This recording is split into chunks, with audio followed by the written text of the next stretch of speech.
And shout out to Chip Foose for making his trip all the way out here.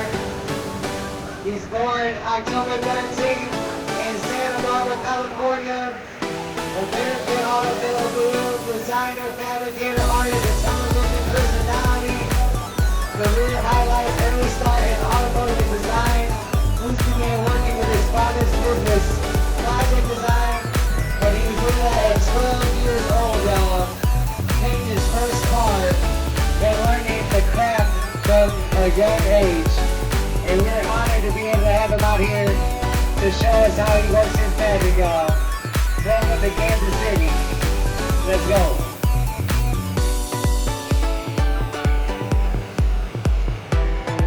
You had seen him on TV on Overhauling in 2004, in the 90s, multiple seasons on GLC, Discovery, Velocity, and then Motor Trend in 2019.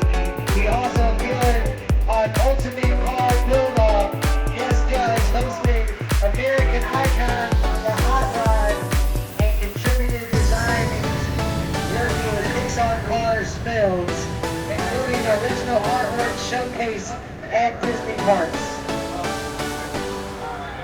And Chandler or Casey Trans owns one of his one-of-one Volkswagen Buster John. He's about to pull it out here and go over all the details. Everybody make some noise for Chip Foose if y'all ready to see Chip Foose. Let's hear it!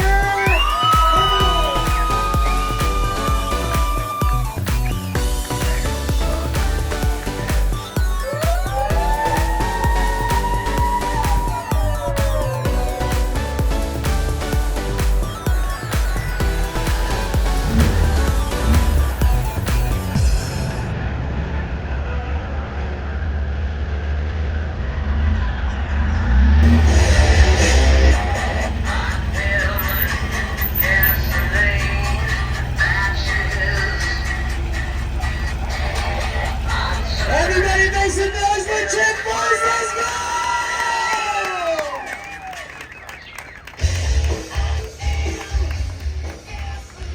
Check, check, check. Hey everybody, thank you so much for coming out. I'm Chad, Casey Trans. We got Chip Foose here. So you guys have probably been to our events before. We appreciate you coming back. You've never seen a Volkswagen bus here, most likely. I found myself in Las Vegas kind of by accident about 6 months ago. Went to a buddy's neighbor's house. This was in the garage, and I fell in love with it.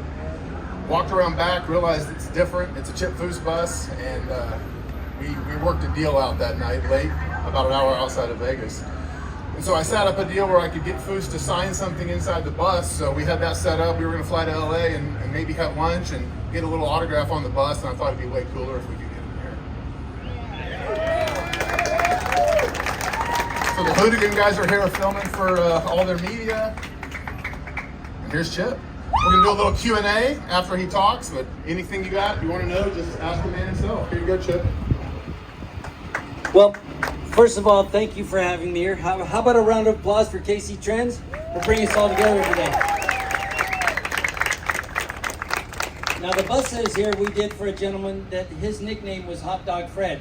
And the reason they called him Hot Dog Fred is he had this all original, really patinaed bus that he would take to all the Volkswagen meets. And he always took his hot dogs and buns and everything else, and he would make hot dogs for everybody that wanted a hot dog. And he had that nickname. So there is a hot dog on the dash of the bus.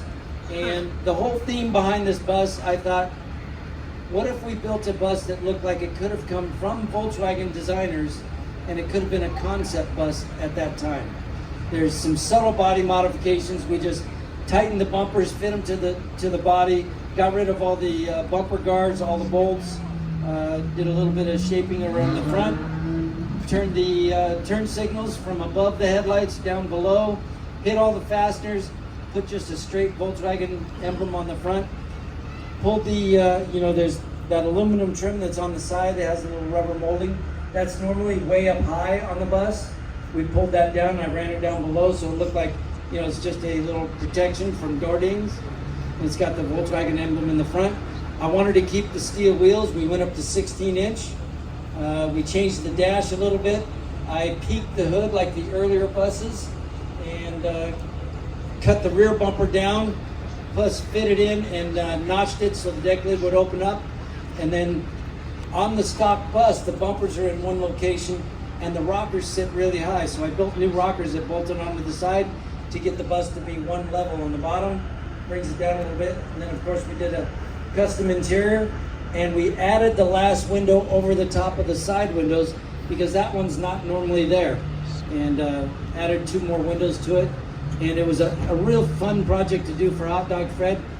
One of the cool things when we gave this bus back, because his name was Hot Dog Fred, and when we would bring the owner of the vehicles out, they were normally blindfolded, and then we would have them pull their blindfold off to see their bus. And when we had Hot Dog Fred pull his blindfold off, we didn't have his bus there. We had the original Oscar Mayer Wienermobile sitting there, and then we brought his bus back out later. But it was a pleasure to do this for Hot Dog Fred. And for those of you who don't know where overhauling came from, I worked at Hot Rods by Boyd for 8 years, and one of the gentlemen that I worked with was Jesse James. How many people here are familiar with Monster Garage?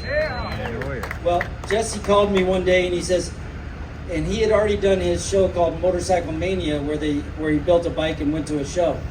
And then he called me up and he says, hey, he says, I'm gonna start this new show with Discovery Channel. I need you to come over with your portfolio. I want to introduce you to the executives here at Discovery, and I want you to be my co-host on the show.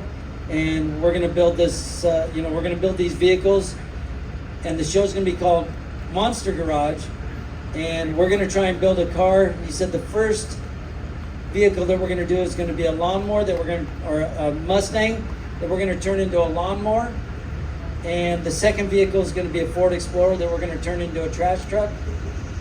And when I listened to everything that he wanted to do, and I went to this meeting with all the executives, showed them my portfolio, they told me about these 2 vehicles, and Jesse says, and if we don't get it done, we're gonna blow it up or we're gonna burn it or do something. And I'm thinking to myself, I'm at Foose Design trying to build the most beautiful pieces of rolling art that I can build. And you want me to go on television and build these monsters, and all they're doing is performing a task, and if we don't get it done, we're just gonna blow it up or shoot it or destroy it. And I'm thinking, that's gonna overshadow what I really love doing, and that is building art. So I said, unfortunately, Jesse, I'm not interested in doing the show. And I walked away.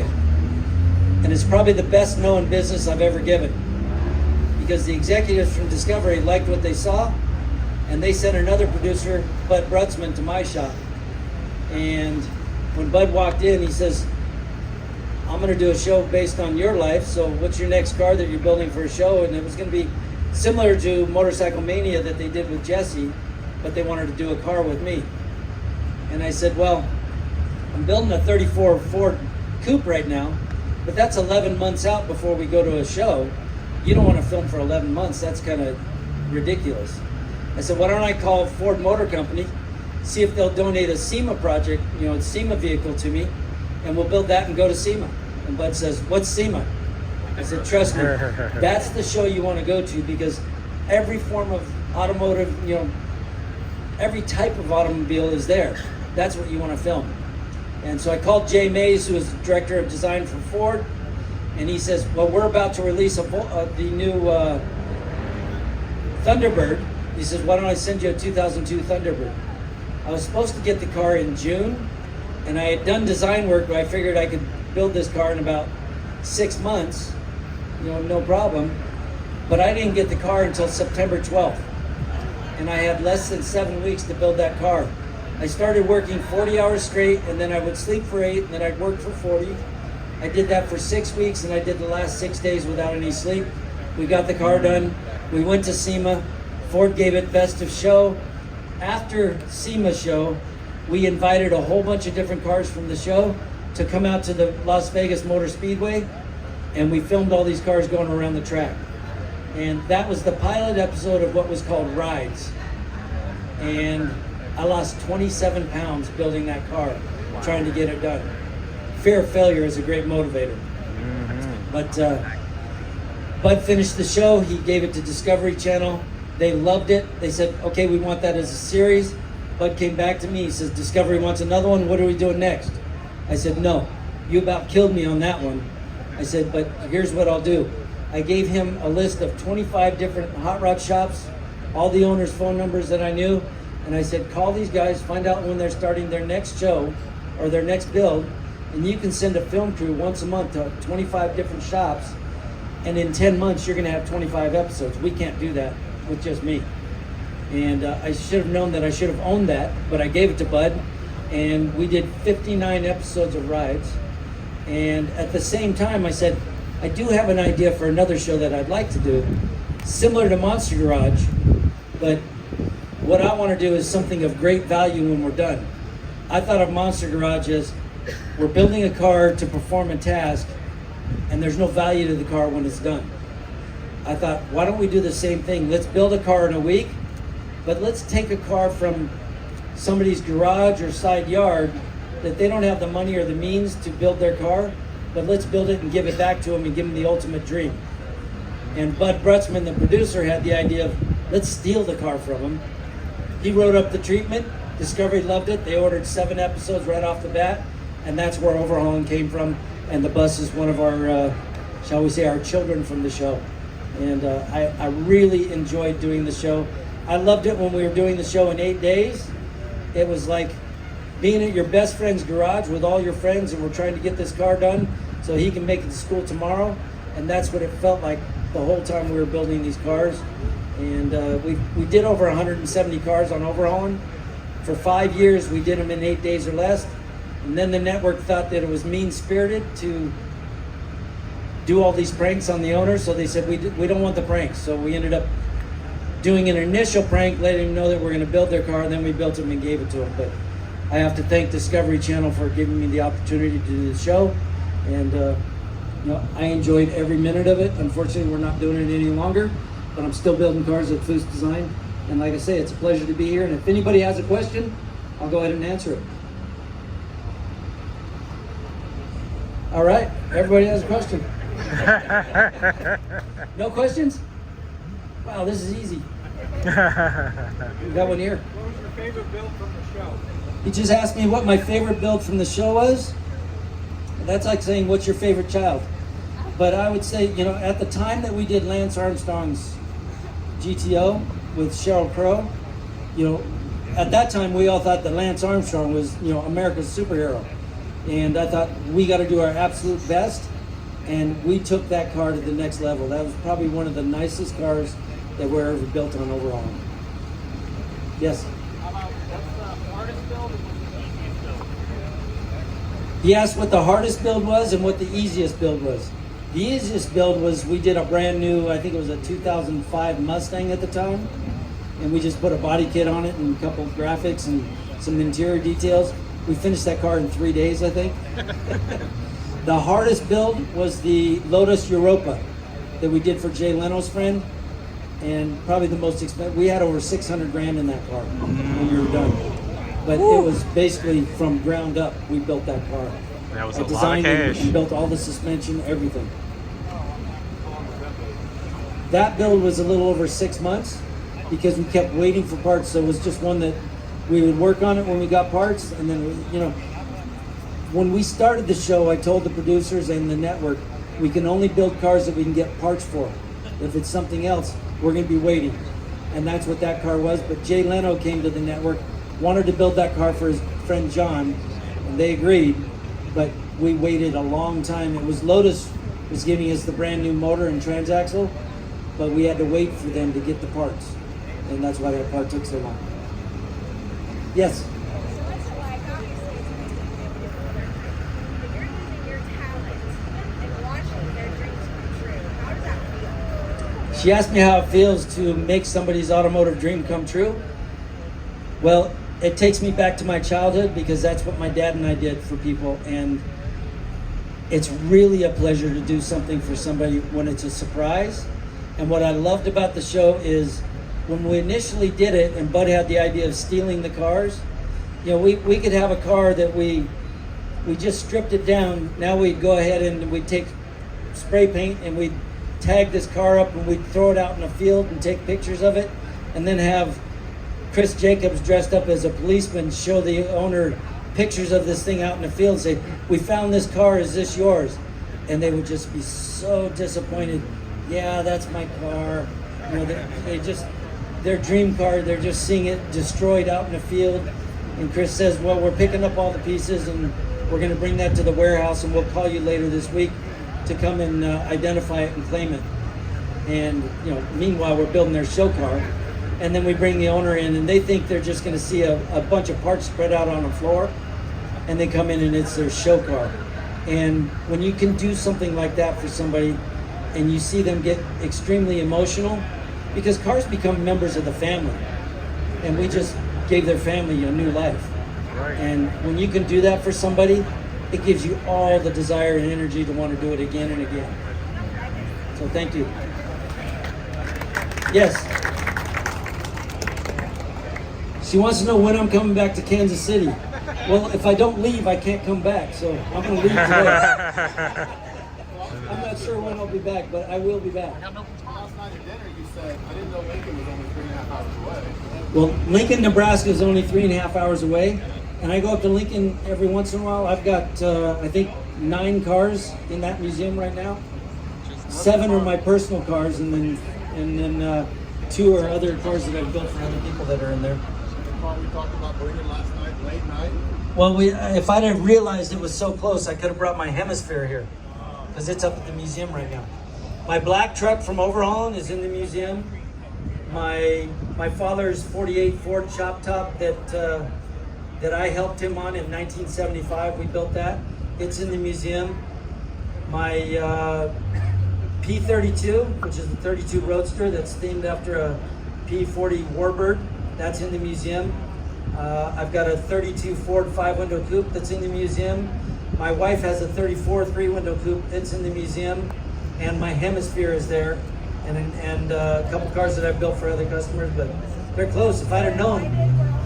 Yeah, we're all invited. We're going to go up at the end of the day. We're going to jump in the bus, as many of us as can fit, and we're driving to Lincoln. Thank you. Next year we'll do it here with the hemisphere? Yeah. I'm game.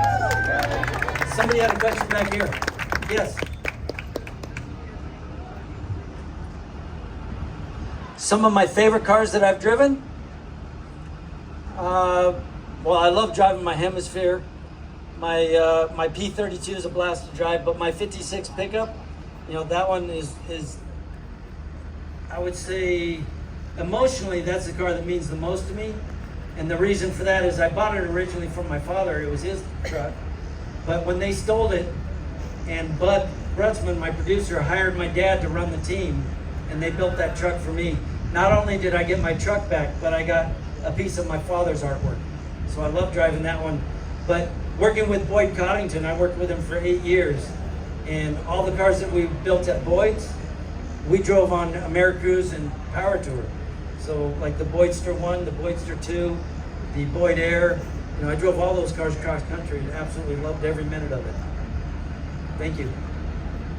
Anybody else? How many hours you got in this build? How many hours do I have in this build? It's a 1-hour show overall. But you had 46 minutes with commercials. Well, we built this vehicle in 8 days. When we did overhauling, they had day 1 through 7, and then D-Day, which was delivery day. But I would do those 8 days with no sleep.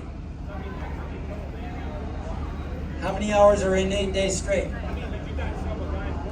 Well, I usually had 65 to 70 people on the bus.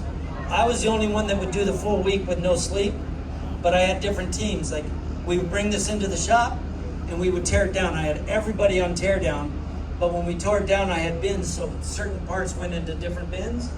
And I had what I called the accountability board.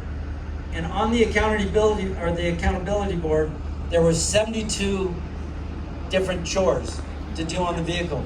And I would assign those to different names, including myself, on all of those, you know, tasks that needed to be finished.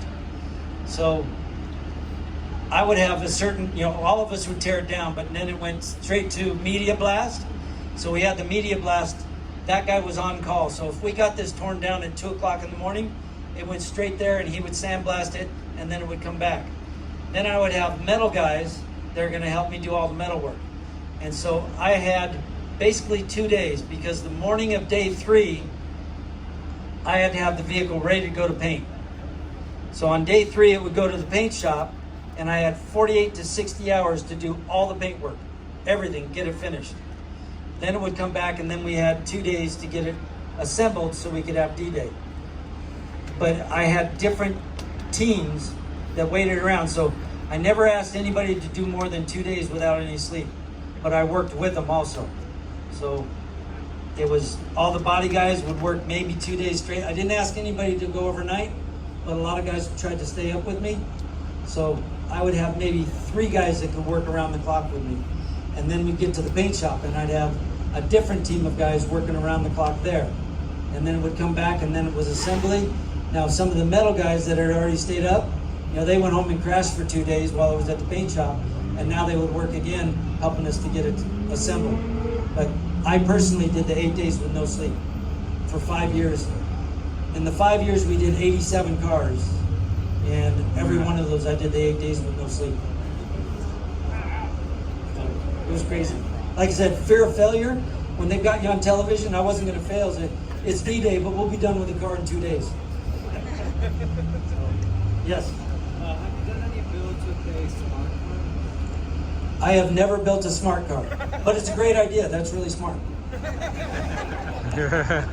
Yes. Are there any cars, like maybe a Lincoln Continental, or like other designers or things that you saw that came out of the factory that didn't get changed that might have inspired how you want to do? Like, 'cause I noticed a lot of your cars have a sleek look, like nice wheels, and like a lot of the trim and stuff is taken off. Like, it seems like there's a certain kind of thing you're going for. He's asking me if any cars influenced my design work. Well, I met designers. The first designer I ever met was Alex Tremulous, who designed the Tucker, but he also worked for Ford Motor Company, head of the Thunderbird studio. And throughout the years working with my father, I don't know if you know who Gene Winfield is. Well, Gene Winfield had a shop that my father was the foreman of the shop and also the painter. So from the time I was 3 years old, I remember being in Gene's shop. And it's just being in the industry for so long. So my first memories are 1966 in Gene's shop, and then going to drag races and whatnot, and seeing cars, and then working with Boyd Coddington. Boyd had a really simple, clean look. Sometimes too simple. I would be, when we did the Boyd Air, I had a design that I was building for the grill, and it looked like the original grill, but I made it wider. And Boyd came in and said, "What are you doing?" I said, "I'm just building this grill bar."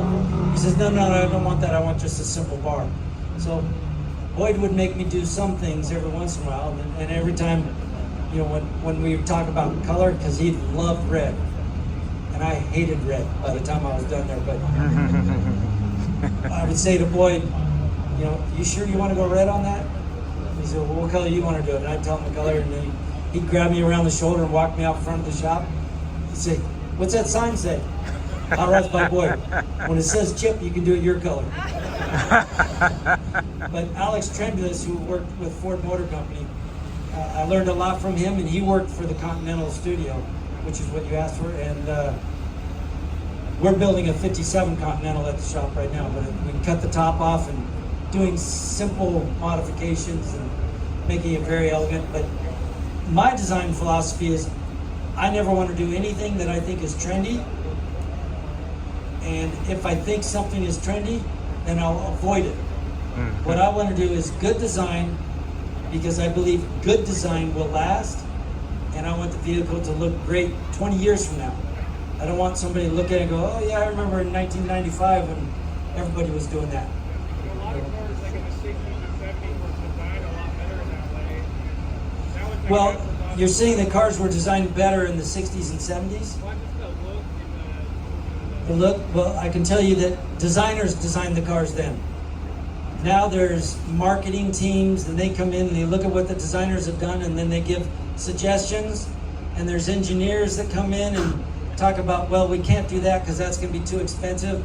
We need to do this and this. So you remember cars had moldings all over them. Back in the 50s and the 60s, there were beautiful trim lines. Little bright stainless polished trim lines. Well, it costs money to make those parts, so then the management would come and say, no, we're not going to spend the money on that part. When I was at Ford Motor Company, I worked for them for a few months before I knew I needed to get out of there. I'll tell you why after I tell you this story, but they had Ford Motor Company employee televisions that played all day long. And while I was there, the 94 Ford Ranger pickup had come in, and it was 4 cents under their projected cost. They were 4 cents cheaper. And they said on that television, I remember them saying that 4 cents on every truck that they were going to build would pay 270 engineers' salary for a year for the 4 cents on the lifetime of that truck. Wow. So they care about every single penny.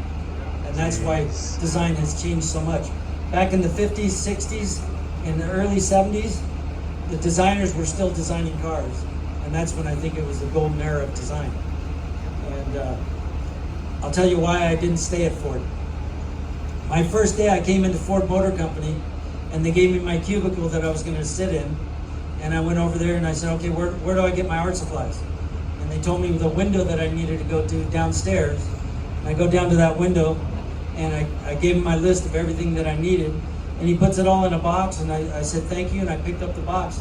And I started to walk away, and the guy in the store says, where are you going? I said, I'm going to go draw. He says, you can't carry that box. And I laughed. I said, it's not that heavy. And he says, no, you don't understand. That's a union job. You can only carry what you can carry with one hand.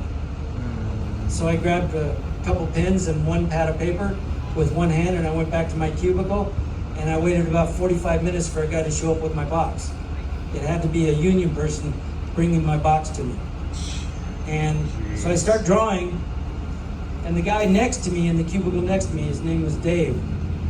I looked over and he had his pencil sharpener. He had an electric pencil sharpener, torn apart and in pieces, and he was filing on one of the pieces.